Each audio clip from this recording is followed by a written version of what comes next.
Hey there, Jim Brees here from GreenGrowth CPAs, and today we're going to talk about can cannabis businesses declare bankruptcy? Now, it's a very murky and kind of gray area depending on what part of the supply chain and how much of the plant you actually touch, depending on you're an ancillary business. Do you provide equipment? Are you a dispensary? Are you a grower? We're going to discuss a few different court cases as well as different steps and things you can consider before taking bankruptcy as an action for your business. But if you have any questions about tax filings or filing for bankruptcy, then please reach out to GreenGrowth CPAs by going to our website at greengrowthcpas.com or give us a call at 800-674-9050. Let's hop right into today's presentation.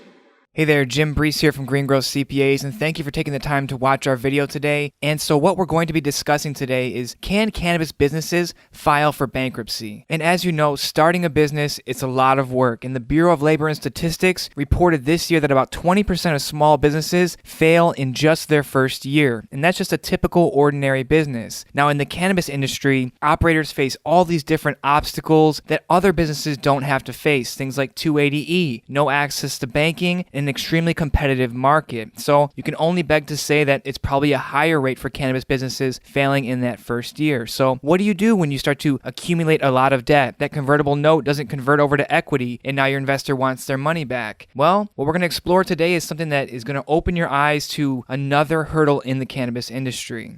But before we hop into today's presentation, I need to let you know that the information contained in this presentation is meant for guidance purposes only and not as professional legal or tax advice. And further, it does not give any personalized legal, tax, investment, or any business advice in general.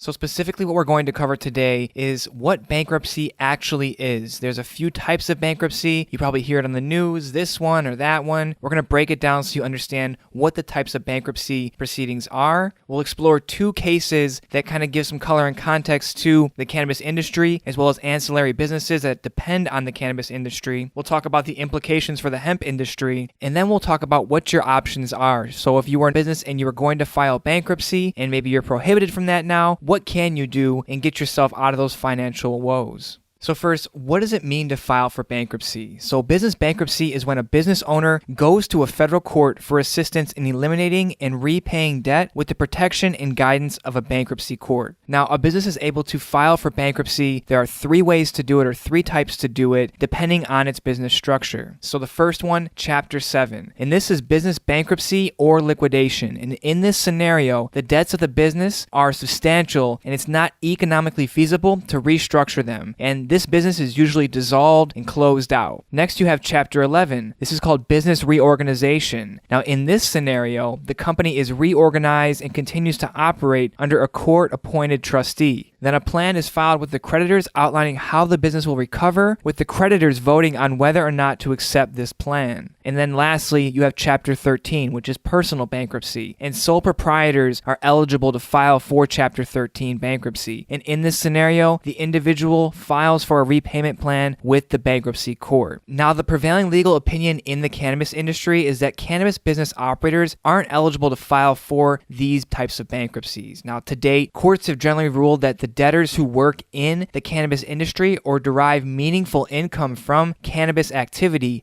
directly or indirectly, cannot use bankruptcy. But a few recent opinions may indicate that the tides could be turning. So let's jump into Garvin versus Cooke. So again, courts generally determine that debtors who work in the cannabis industry or derive income from cannabis activity, directly or indirectly, cannot use bankruptcy. Well, this also covers ancillary businesses, such as those who sell equipment to cannabis companies, or in this case, where they lease real estate properties to cannabis businesses. Now, in Garvin versus Cooke, it concerned 5 real estate holding companies that filed for Chapter 11 bankruptcy, which is business reorganization, in Washington state. And one of those 5 holding companies had leased to a company that used the land to grow cannabis. And this is legal in Washington at the state level, but it's still federally illegal. So due to federal regulation banning cannabis, the U.S. trustee program filed to dismiss the Chapter 11 bankruptcy due to the real estate company's relation to cannabis. Now, the trustee program claimed that allowing cannabis to be grown on the debtor's land constituted gross mismanagement, a classification that disqualifies a cannabis company for Chapter 11 reorganization authorization bankruptcy. Now, the bankruptcy court denied that motion by the trustee program, but in the process, they also gave the trustee office the opportunity to reassert its motion when the debtors filed to confirm their bankruptcy plan. Now, as it shakes out, the plan was confirmed, and the U.S. trustee did not renew its objection based on gross mismanagement, and the Ninth Circuit, in turn, found that such an objection was waived. So, what are the overall implications of this case on the cannabis industry? Well, the court found that the bankruptcy code does not mandate that courts police substantive provisions of a bankruptcy plan. If the overall plan doesn't violate any federal law, then the plan is valid and can move forward. The court must decide if the plan was proposed in an unlawful manner and nothing more. So, if you're out here and your plan says, well, we're going to sell cannabis to get ourselves out of debt, that is federally illegal, which would then say, okay, your plan does not work and you cannot implement that plan to get yourself out of debt.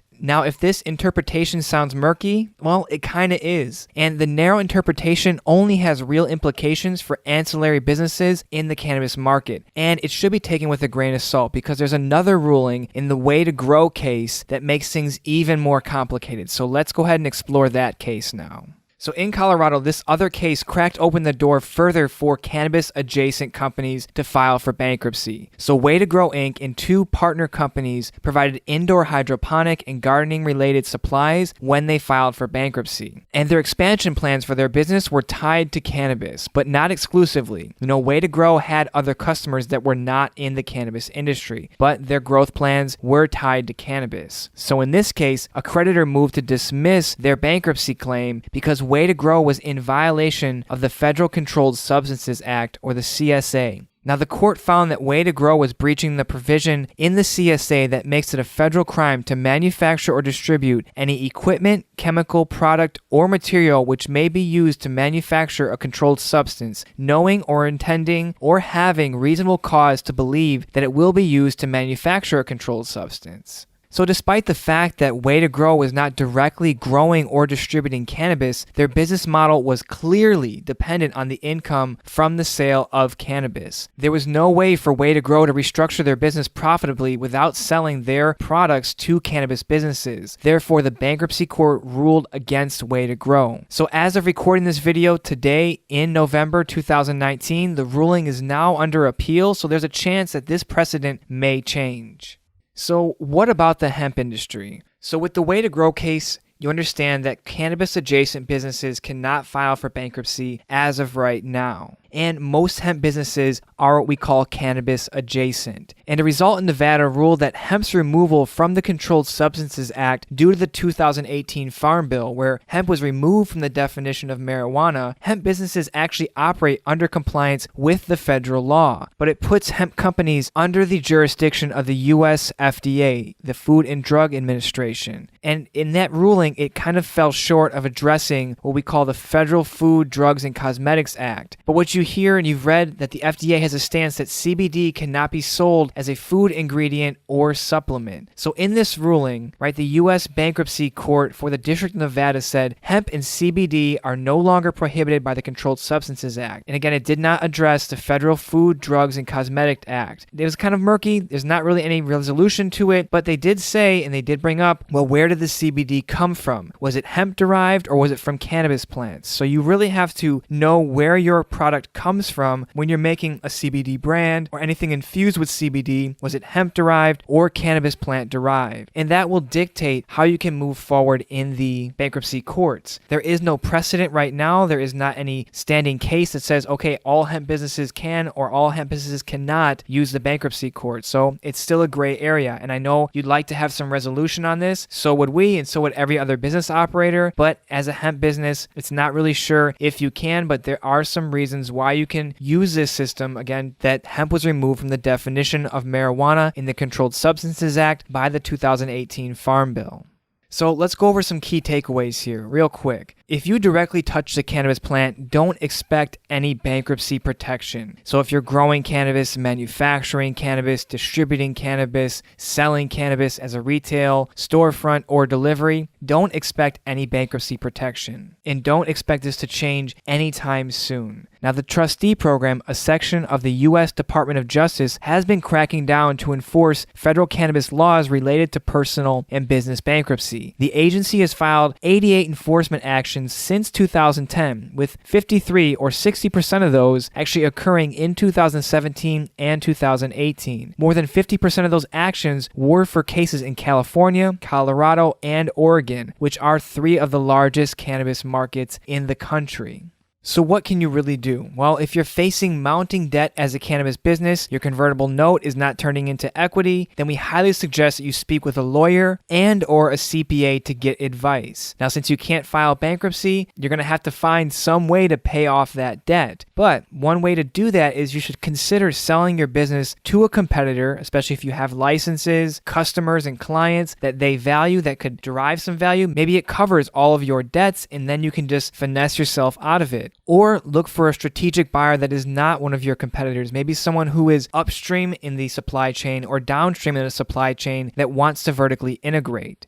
So thank you for taking the time to learn about bankruptcy in the cannabis industry. I know there's not much resolution to it, but that's kind of what happens when you have an emerging industry coming out of 80 years of prohibition. This is what you start to see is the bricks get laid one at a time, and the way things form start to change as you continue to build the industry. What was true 18 months ago may not be true now due to new court precedents. So if you need help with dealing with the financial issues of your cannabis business, please reach out to GreenGrowth CPAs by visiting our website at greengrowthcpas.com or give us a call at 800-674-9050. We love to help you find a strategic buyer, help you negotiate a deal with one of your competitors, or any other way we can find to creatively get you out of this debt and remove all of this burden of the financial problems with your cannabis business. So again, reach out to us at greengrowthcpas.com or give us a call at 800-674-9050. Have a great day and we'll talk to you soon.